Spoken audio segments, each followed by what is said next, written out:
Kalau tidak kerana bintang, tak akan bulan kelihatan tinggi. Kalau tidak kerana pidato, tak akan kami berada di sini.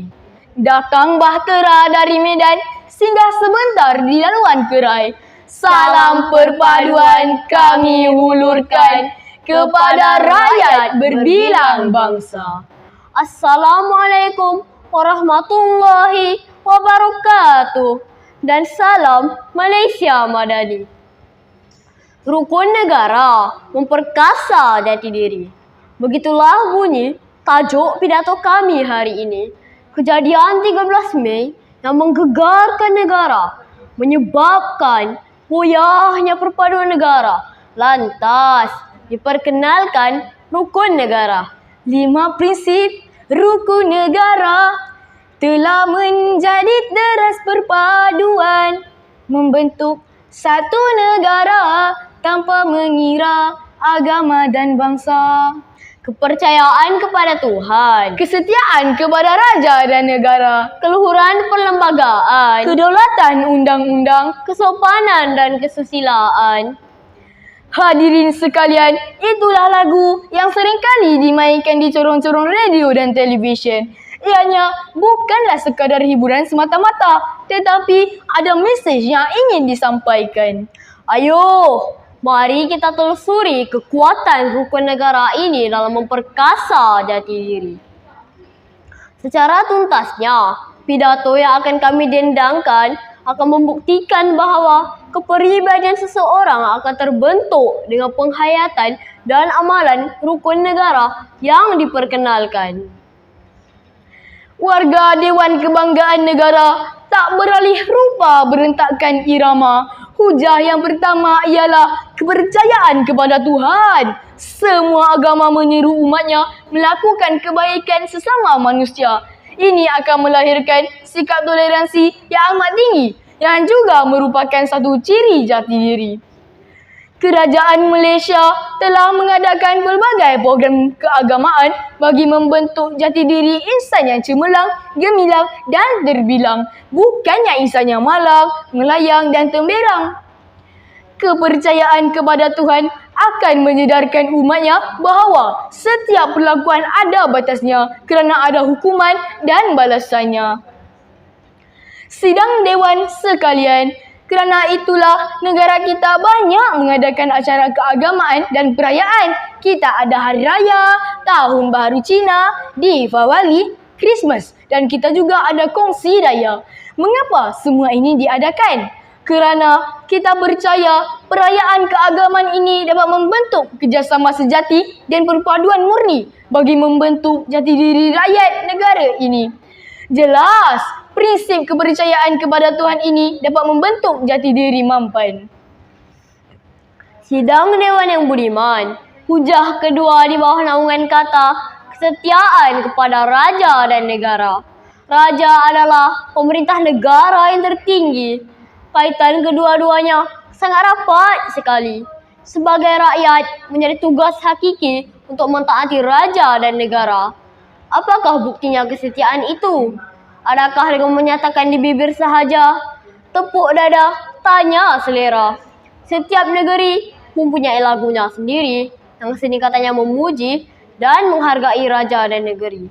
Kerana itulah lagu negeri wajib nyanyikan pada setiap minggu bagi menanamkan semangat jati diri terhadap raja dan negeri serta negara.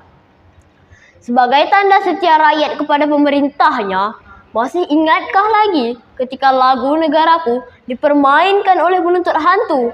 Rakyat Malaysia bangun, bersatu, menentang pengkhianat itu. Tindakan itu membuktikan kepada semua kesetiaan rakyat yang dipelihara dapat membentuk jati diri warga Malaysia, iaitu kesetiaan kepada raja dan negara. Tidak dapat disangka lagi bahawa prinsip rukun negara kedua ini dapat membentuk dan memperkasa jati diri berwibawa.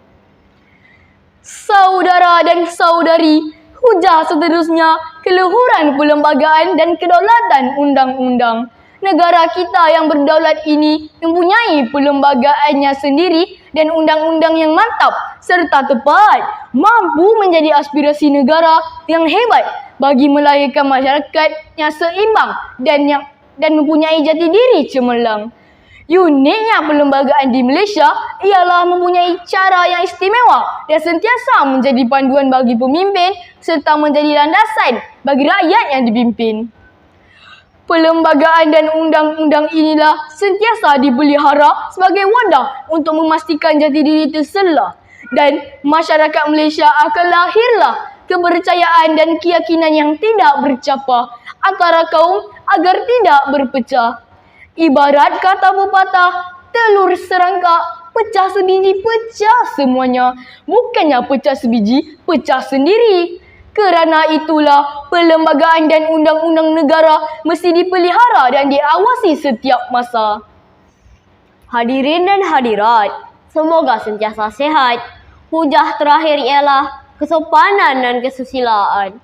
Kesopanan dan kesusilaan adalah perlakuan budi yang begitu tinggi dan haruslah diikuti oleh masyarakat di negara ini. Kesopanan dan kesusilaan dapat melahirkan jiwa rakyat yang mementingkan amalan budi dalam kehidupan seharian. Amalan ini juga dapat memperkuatkan jati diri insan walaupun hidup dalam kemodenan. Kerana moden sahaja tidak bererti jika budi pekerti mati. Kerana itulah, kerajaan begitu hebat mengadakan pelbagai kempen kesopanan dan kesusilaan seperti kempen budi bahasa dan hidup berjiran agar menjadi pegangan dan amalan dalam kehidupan. Seterusnya, terbentuklah jati diri mampan. Pandangan pelancong asing adalah buktinya. Mereka menyatakan rakyat Malaysia begitu berbudi pekerti dan mesra. Kajian penerbangan Malaysia tentang tarikan pelancong ke negara kita menyatakan 65% adalah kerana rakyatnya yang bersopan santun dan berbudi bahasa. Penghayatan prinsip rukun negara ini adalah bukti bahawa jati diri rakyat negara ini dapat dibentuk dengan amalan prinsip kelima rukun negara. Sidang Dewan yang berjati diri tinggi, maka dengan ini secara konklusifnya membuktikan rukun negara dapat melahirkan rakyat yang berjati diri dan berbangga dengan negara sendiri. Seterusnya, negara mempunyai rakyat yang beridentiti, berkualiti dan berjati diri. Akhir kalam bendahara dan Laksmana dari SK Perumahan Tampoi 2 mohon permisi. Assalamualaikum dan salam sejahtera.